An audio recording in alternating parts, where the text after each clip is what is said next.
మొన్న జరిగినటువంటి పార్లమెంట్ ఎన్నికల్లో ఒక కీన్ అబ్జర్వేషన్ చేసినప్పుడు 3 పార్టీల మధ్యలో పోటీ ఉంది. బీఆర్ఎస్, కాంగ్రెస్, బీజేపీ మధ్యలో పోటీ ఉంది. కానీ ప్రజానాడిని జర లోపలికి వెళ్ళి చూస్తే ప్రచార వ్యూహాలను చూసినప్పుడు అదేవిధంగా కీన్ అబ్జర్వేషన్ చేసి సోషల్ మీడియాలో కావచ్చు, మీడియాలో కావచ్చు, రకరకాల సోర్సెస్ ద్వారా వచ్చినటువంటి వార్తల సారాంశము, విశ్లేషణ సారాంశాలన్నిటిని చూసినప్పుడు ఒక ఏమంటారు అసలు ఉప్పెనలాగా, సాప కింద నీరులాగా ఒక సునామీ వచ్చిన విధంగా తెలంగాణ ఎన్నికల్లో జరిగినట్టు అనిపిస్తుంది. 3 పార్టీల మధ్యన పోటీ ఉంది, బీఆర్ఎస్, కాంగ్రెస్, బీజేపీ. కానీ కాంగ్రెస్ బీఆర్ఎస్ పార్టీ పరిస్థితి ఎట్లుందంటే హనుమంతుని ముందర కుప్పిగంతులు వేసే పరిస్థితి కనిపిస్తుంది. బీజేపీ హనుమంతుడైతే కాంగ్రెస్ బీఆర్ఎస్ కుప్పిగంతులు. ఎందుకు వీటి ముచ్చట చెప్పాల్సి వస్తుందంటే ఎన్నికల్లో ఓటింగ్ సరళిని, ఓటింగ్ పర్సంటేజ్, ప్రజానాడి, వివిధ సోర్సెస్ ద్వారా వచ్చే సమాచారాన్ని విశ్లేషణ చేస్తే బీజేపీ పార్టీ సంచలనమే సృష్టించబోతా ఉందంట. బీఆర్ఎస్ పార్టీ 10 ఏళ్ల కాలం అధికారంలో ఉంది. 2 సార్లు పార్లమెంట్ ఎన్నికల్లో పోటీ చేసింది, 2014, 2019. అధికారం ఉన్నప్పుడే వాళ్ళకు 11వసారి, 9వసారి వచ్చినాయి. ఇప్పుడు 10 ఏళ్ల కాలం అధికారం, ఇక వాళ్ళ మీద అనేకమైనటువంటి ఆరోపణలు, కుటుంబ పాలన, అవినీతి పాలన, లిక్కర్ దందా, జైలు జీవితం, ఫోన్ ట్యాపింగ్, ఇవన్నీ చూస్తేనంటే ఒకటైతే నాకైతే అర్థమవుతుంది. 100 గొడ్లను తిన్నటువంటి రాబందంతా ఒక్క గాలి వానకు చచ్చిపోయిందంట. బీఆర్ఎస్ పార్టీ పరిస్థితి చాలా స్పష్టంగా అట్లా కనిపిస్తుంది. ఇంకోవైపు కాంగ్రెస్ పార్టీ ఏమో కాశీకి పోయి కొంగికి తెచ్చిన పరిస్థితి కనిపిస్తూ ఉంది. సో ఇది నేను కొంతవరకు అబ్జర్వ్ చేసినటువంటి. అయితే ఎందుకు ఈ పరిస్థితి? బీఆర్ఎస్ పార్టీ నిజంగానే చెతికిల పడిపోతా ఉందా? ఆ 4 కారణాలు ఏంటి? సో మీరు చూసిరుగా, నేను చెప్తున్నట్టు ఆ 4 కాంగ్రెస్ కొంపముచ్చుతున్నాయా? బీజేపీ పార్టీ తెలంగాణలో మెజార్టీ సీట్లు గెలవబోతా ఉందా? దీనికి సమాధానం మీరు అవునో కాదో తెలుసుకోవాలంటే ఇప్పుడు నేను చెప్పే ఆ 4 ముచ్చట్లు, ఆ 4 ఫ్యాక్టర్స్, ఆ 4 వ్యూహాలు, సో తెలంగాణలో ఎట్లామలైనో మీరే చూడరు కావాలిస్తే. సో ఇది ఆషామాషి వ్యవహారం అయితే కాదు.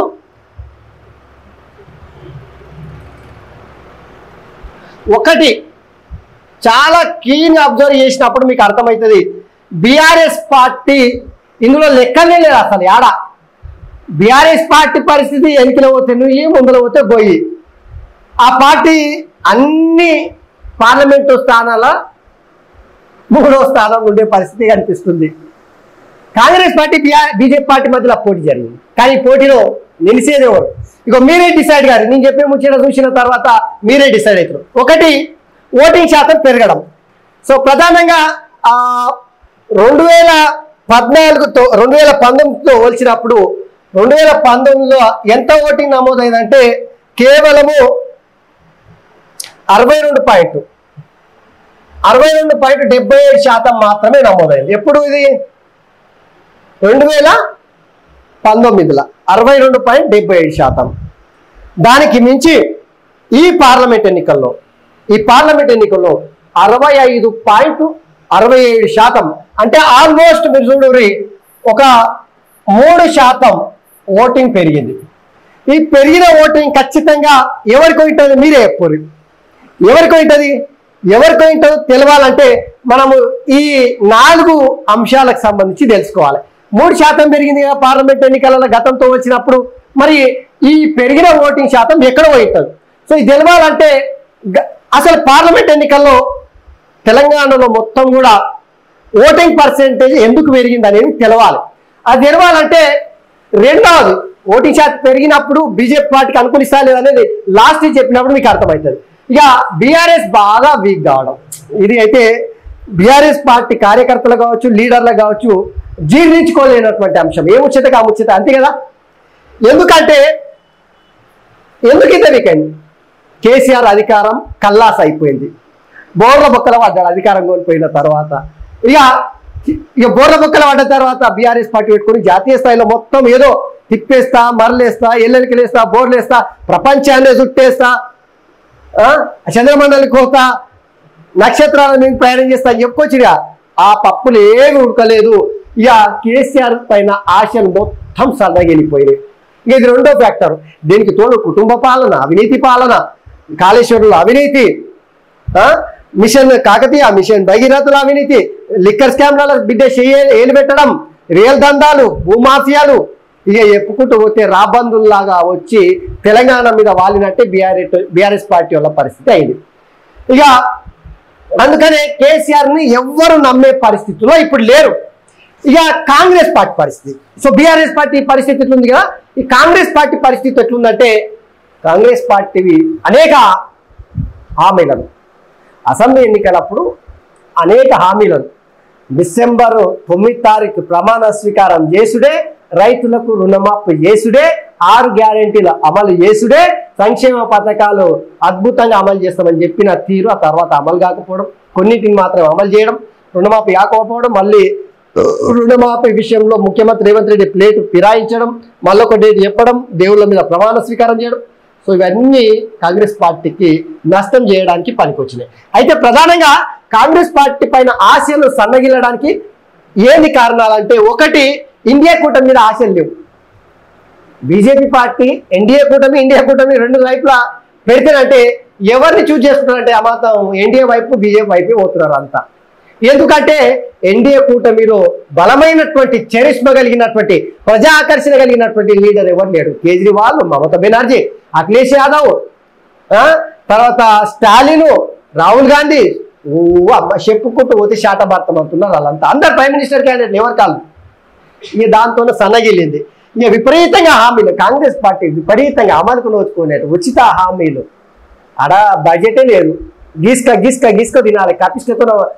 వెనకటికి పెరుగు అంతా అయి చల్ల తీసిన తర్వాత ఆ కుండకుండేటువంటి వెన్ననో గిన్నెనో ఉంటుండే గిస్క తింటుంది. ఇప్పుడు తెలంగాణ గలబుడి కూడా గట్లనే అయిపోయింది. ఇక ఏం చేస్తారు పరిస్థితి?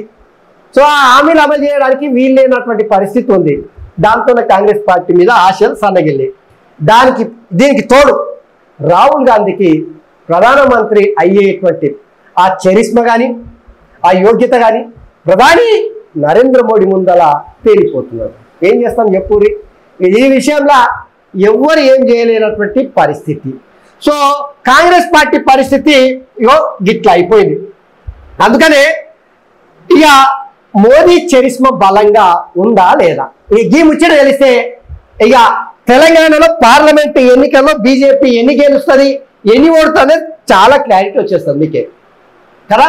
సో ప్రజలు ఇక ఇవన్నీ చూసిన తర్వాత BRS Congress party voting percentage Prajanadu చూసిన తర్వాత ఎవరన్నా మీరు చెప్పుర్రి, ఆవును పెట్టుకొని గాడిద కాడికి పోయి పాలు వినుకొని తాగుతారు ఎవరన్నా?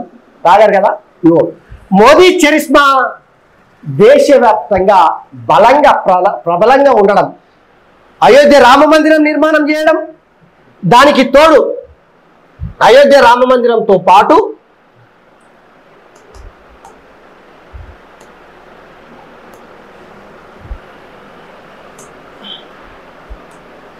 అయోధ్య రామ మందిరంతో పాటు మీరు చూడండి 370 ఆర్టికల్ రద్దు, సర్జికల్ స్ట్రైక్, 5వ అతిపెద్ద ఆర్థిక వ్యవస్థగా రూపాంతరం చెందడం, అమెరికా లాంటి దేశాధినేతల దగ్గర ప్రధాని నరేంద్ర మోడీ యొక్క గొప్పతనం, ఆయనకి ఇచ్చినటువంటి గౌరవం, ఆయా పార్లమెంటులో మాట్లాడినప్పుడు సప్పట్లు, సీటీలు, సెల్ఫీలు తీసుకోవడం అక్కడి పార్లమెంట్ సభ్యులు, మంత్రులు వాళ్ళంతా కూడా. దానికి తోడు దేశంలో మోదీ చరిష్మా, అవినీతి లేకుండా పాలన చేయడం, కుటుంబం పాలన చేయకపోవడం ఆయనకు అన్ని ప్లస్ పాయింట్స్గా మారినాయి. దీంతోన తెలంగాణలో ఇప్పుడు ఎప్పుడు మీరు ఎవరు కోటేసిట్టారు? జనాలు ఇవన్నీ చూసారు కదా. ఇప్పుడు చెప్పింది పెరిగిన ఓటింగ్ పర్సెంటేజ్ బీజేపీకి అనుకూలమా, బీఆర్ఎస్కి పడుతుందా, కాంగ్రెస్కి పడుతుందా? మోదీ చరిష్మా ముందు అన్ని తేలిపోయినాయి. తెలంగాణలో బరాబర్ బీజేపీ పార్టీ అత్యధికంగా వాళ్ళు 12 క్లెయిమ్ చేసుకుంటున్నారు.